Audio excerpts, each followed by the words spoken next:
Hey everyone, and welcome to The Explainer. Today we are taking a deep dive into the life of an absolute historical giant, K. Kamaraj.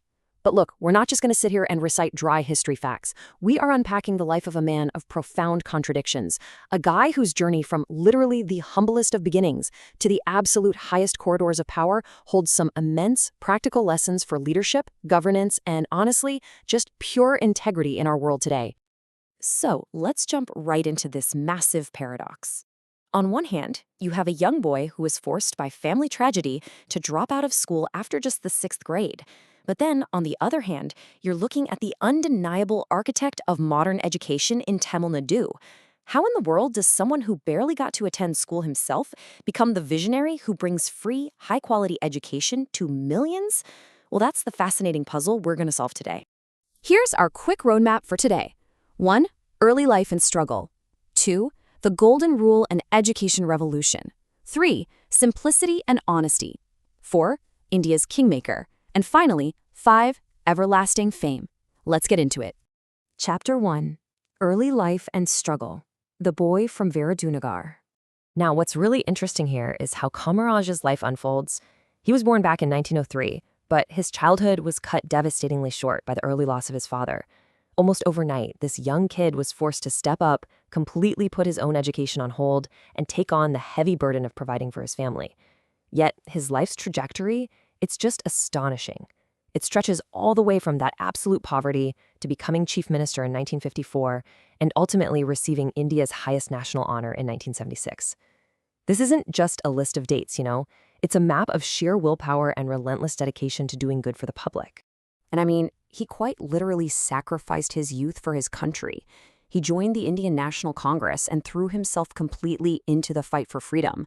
He wasn't just sitting safely on the sidelines either. He was right there on the front lines of the non-cooperation movement and the Quit India movement. And that level of dedication, it meant he faced multiple harsh imprisonments. His political foundation wasn't built in wealthy drawing rooms or elite universities. It was forged in genuine, gritty struggle and sacrifice. And that grounded him forever as a true man of the people. Chapter 2. Golden Rule and Education Revolution, the 1954 to 1963 era. When Kamaraj became the chief minister of what is now Tamil Nadu, he completely transformed the state. His 9-year tenure quickly became known as the undisputed Golden Era. His vision was incredibly simple but absolutely revolutionary: education for all. To make that happen, he opened literally thousands of new schools, making sure that even the most remote rural areas had access to learning. He also provided completely free education for poor students, tearing down those huge financial barriers that kept so many families trapped in poverty. But you know what his most revolutionary move was? The midday meal scheme. He realized, quite rightly, that hungry kids cannot learn, and destitute parents just can't afford to send working hands to sit in the classroom. By providing a free hot meal at school, he created this massive incentive for attendance. The kids got fed, the kids got educated. And honestly, the entire landscape of modern education was born. So the crucial point here is captured perfectly in this one incredibly powerful sentence: education is the foundation of growth. Kamaraj didn't just toss these words around for a political campaign. He proved them through undeniable, massive practical action. Because he was a man who lacked formal schooling himself, he deeply, intrinsically understood its value. He made it his absolute life's mission to ensure the next generation would never, ever face the same barriers he did. Chapter 3. Simplicity and Honesty. The Uncorrupted Leader. Now, we've talked about his massive political achievements, but his personal character?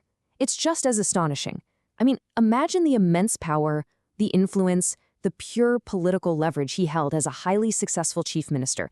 Yet his private life was the complete, radical opposite of what you might expect. Kamaraj lived a life of uncompromising simplicity. He amassed absolutely zero personal wealth.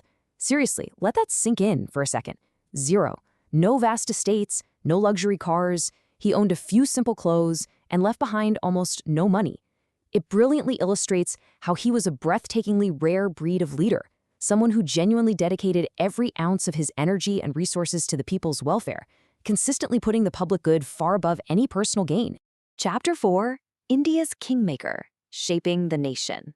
Moving into the critical decade of the 1960s, Kamaraj's influence expanded way beyond his home state.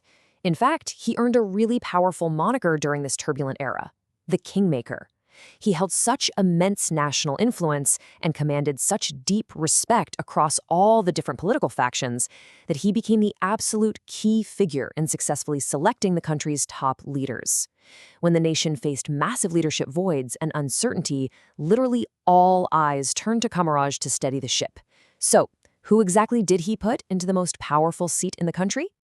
Let's see how this bills, because the answer is Lal Bahadur Shastri and Indira Gandhi, two of the absolute most consequential prime ministers in the history of modern India. Following the passing of Jawaharlal Nehru, it was Kamaraj who was deeply instrumental in ensuring Shastri calmly and effectively took power, and later on, he played the critical, defining role in elevating Indira Gandhi to the prime minister's office. He wasn't the king himself, no, he was the trusted architect who selected them. Chapter 5. Everlasting Fame and Awards, a Legacy Set in Stone. Kamaraj's incredible journey from a school dropout to the undisputed architect of modern education and national kingmaker leaves an enduring, permanent mark on India. He passed away on October 2, 1975. And hey, if that date rings a bell, it absolutely should. October 2nd is Gandhi Jayanti, the birth anniversary of Mahatma Gandhi. There is this profound, almost poetic justice in his death falling on this exact day. It permanently and beautifully links Kamaraj's legacy to the very Gandhian principles of honesty, sacrifice, and selfless public service that he practiced every single day of his life. Which brings us to the year 1976. This is the year, just shortly after his passing, when a grateful nation rightfully recognized his monumental, lifelong contributions. The Indian government posthumously awarded him the Bharat Ratna. Now, this is India's absolute highest civilian honor, and it's a perfectly fitting tribute to a man who literally gave everything he had to his country and its people. All of this leaves us with one final vital question to ponder. How essential are Kamaraj's simplicity and honesty to today's politics? When we look around the modern political landscape, pretty much anywhere in the world, the uncorrupted, service-driven leadership that Kamaraj modeled feels incredibly rare, yet it has literally never been more vital. I want you to really think about what our world and our education systems would look like if more of today's leaders live by his uncompromising standards. Thank you so much for diving into this incredible life with me on today's Explainer. Stay curious and keep learning.